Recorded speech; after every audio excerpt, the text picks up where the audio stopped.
thir tu te chi bai le vek ule tun tuma tan chuan portrait kan ziak lenga kan material man hi lithograph pencil le charcoal pencil kan chaw pola chuan he video hi thui lu thung lo wangin thir tu te a top thengin min lo thlir sak le tu chawin kan ngen chawa chuanin he video hi thai ti chuan min lo share sak ve don nia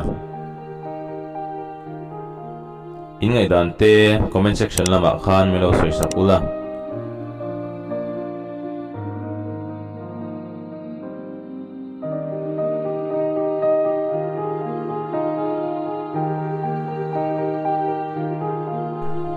ti chuan he channel hi i voi khat thlir na ani chuan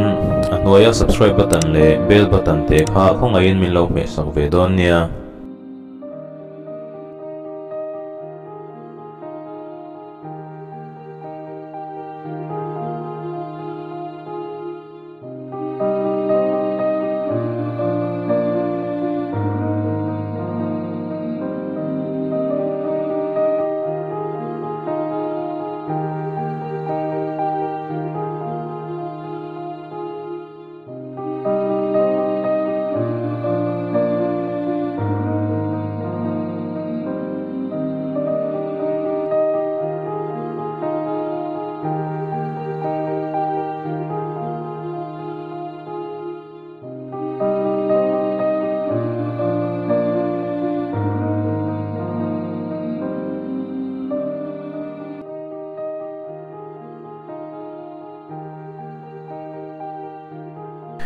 thir tu te in zawai chunga lom thu kan suya